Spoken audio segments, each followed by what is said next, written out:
فصل اختلاف أفهام الناس ومقاصدهم في الشرع. Autre chapitre qui sert là encore une fois de prologue, d'avant-propos avant d'entrer dans le vif du sujet. Il dit chapitre, la divergence des compréhensions et des desseins que se fixent les gens dans la révélation. Donc tout le monde n'a pas la même compréhension de la révélation et aussi tout le monde n'a pas les mêmes objectifs. يعلم أخي الكريم أن المسلمين الآن نتيجة لاختلافهم في الدين اختلفت فهومهم ومقاصدهم لمصطلحات الشريعة ولا يعني أن يكون الأول يقصد ما يعنيه الثاني في كلامه وسأضرب لك أمثلة. Nobles frères, sache que présentement, et en conséquence de leur divergence dans la religion, les compréhensions de la terminologie juridico-religieuse et les objectifs des musulmans diffèrent. Donc les compréhensions de ce qui est le langage de la charia, de la loi révélée, diffèrent. Également, leurs objectifs, les objectifs des musulmans, leurs projets, leurs desseins sont différents. Un premier intervenant veut peut-être signifier autre chose qu'un second par son discours. Donc tous les deux emploient les mêmes mots, mais ils veulent signifier des choses différentes. Et je vais te donner des exemples. Deux exemples, plus précisément. Premièrement, l'imama. Premièrement, la conception de imama, c'est-à-dire d'un chef suprême, du chef suprême. L'imamatu hiya 'inda ahli sunnati laysat min arkani l'islam. على أنها شيء مهم وضروري ولكنها ليست مثل الصلاة والزكاة وغيرها وهي ليست بالنص من النبي صلى الله عليه وسلم وليست محصورة في علي بن أبي طالب وأولاده رضي الله عنهم أجمعين. L'imama, pour nous, c'est-à-dire traditionnalistes, héritiers des premières générations, il ne s'inscrit pas dans les piliers de l'islam, même si c'est une affaire importante, cruciale. Toutefois, ce n'est pas comparable à la prière, à la zakat, à l'impôt de droit divin et autres. Ce n'est pas un des 5 piliers de l'islam. Le commandeur n'est pas désigné textuellement par le prophète, à lui les éloges et le salut. D'ailleurs, il n'a pas désigné un successeur. Et ce rôle n'est pas confiné chez Ali ibn Abi Talib et ses descendants, qu'Allah soit satisfait d'eux. Donc ici, il y a 3 éléments importants. L'imama n'est pas un pilier de l'islam, même si on admet son caractère important, crucial. On ne peut pas toutefois le placer à pied d'égalité avec la prière, l'aumône, le pèlerinage. Le commandeur, le dirigeant, le chef suprême n'est pas désigné textuellement par le prophète. Et aussi, ce rôle n'est pas restreint aux proches parents du messager, à Ali ibn Abi Talib et ses descendants. بل أن النبي عليه الصلاة والسلام أمرنا بالسمع والطاعة في المعروف ولو تغلب علينا عبد حبشي مقطع الأطراف والإمام عند أهل السنة بشر يخطئ ويصيب وليس معصوما. Le prophète, à lui les éloges et le salut, nous a d'ailleurs ordonné l'écoute et l'obéissance aux directives convenables, quand bien même un esclave abyssin amputé des membres prenait la tête de la communauté. Il nous a recommandé d'écouter et d'obéir aux dirigeants, même si c'est un esclave abyssin qui est arrivé au pouvoir par la force. Dans notre conception, l'imam ou chef suprême est un être humain, susceptible de se tromper comme de voir juste. En d'autres termes, il n'est pas infaillible, il n'est pas qualifié d'impeccabilité. في حين آخر الإمامة عند فرقة غيرنا هي من أركان الإسلام ومن لم يعرف إمامه ولم يبيعه فهو كافر وهي عندهم بالنص من رسول الله صلى الله عليه وسلم ومحصورة في علي بن أبي طالب وفي ذريته من بعده والإمام عندهم معصوم لا يخطئ. Pour d'autres groupuscules affiliés à l'islam, et notamment ceux qui se désignent comme al-imamiyya, shi'atul imamiyya, les chiites imamites. Pour eux, l'imama relève des piliers de l'islam et quiconque ne connaît pas son imam et ne lui fait pas allégeance devient un mécréant. Pour eux, la désignation de l'imam est fruit d'une révélation.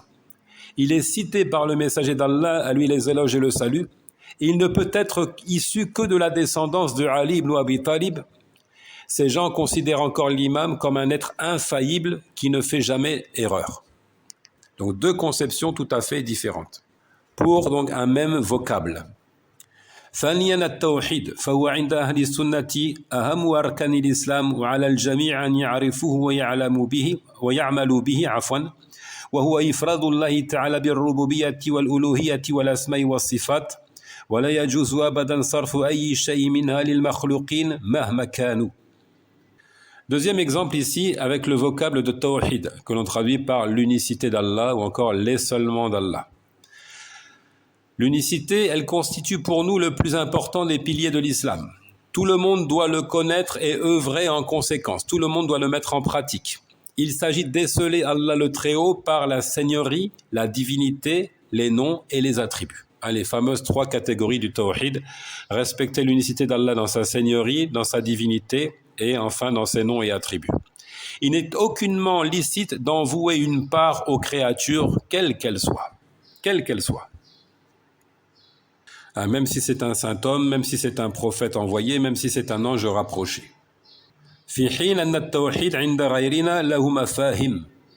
Tandis que pour d'autres groupuscules affiliés à l'islam, l'unicité d'Allah a des significations diverses. Je vais en citer deux. فهو عند البعض معرفة حق الصالحين والأولياء وزيارة قبورهم وجعلهم وسطاء بين الله تعالى وبين خلقه. Pour certains, c'est la connaissance du droit des vertueux et des saints hommes. C'est la visite de leur sépulture, en y accomplissant donc une forme de pèlerinage. C'est de les désigner pour intermédiaires entre Allah et sa création, donc de les implorer avec Allah. C'est leur conception du Tawhid. C'est comme ça qu'ils conçoivent l'unicité d'Allah.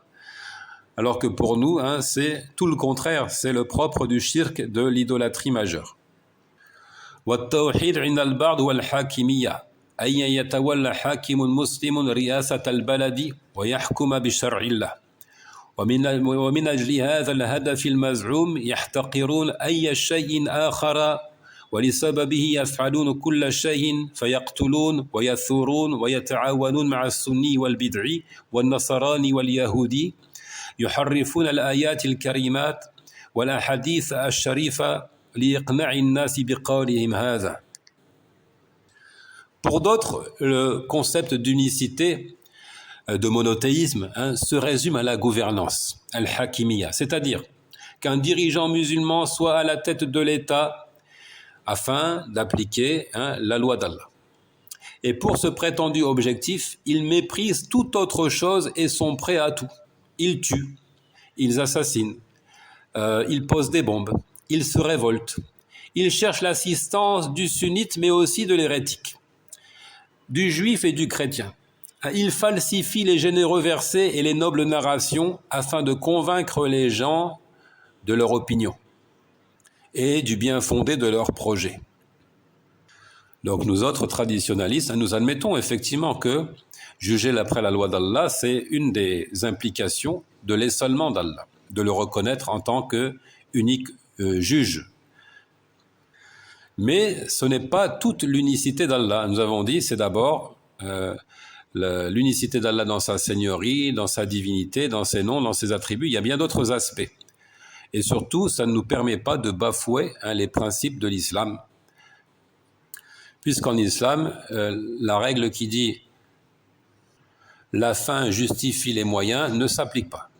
La fin justifie les moyens ne s'applique pas en islam. Al-Raya la tubarrirul wasila.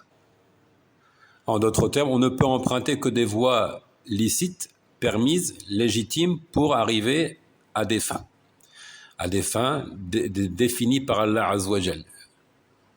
On ne peut pas bafouer les ordres et les interdits d'Allah pour arriver à un dessein supposément noble et louable.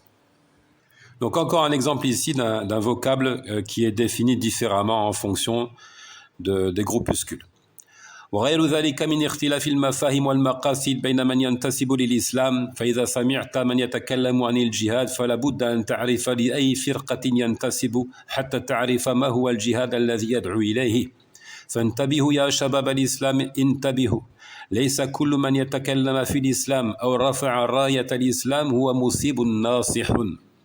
Donc, et d'autres choses encore qui témoignent d'une conception divergente et aussi d'objectifs distincts entre ceux qui sont affiliés à l'islam.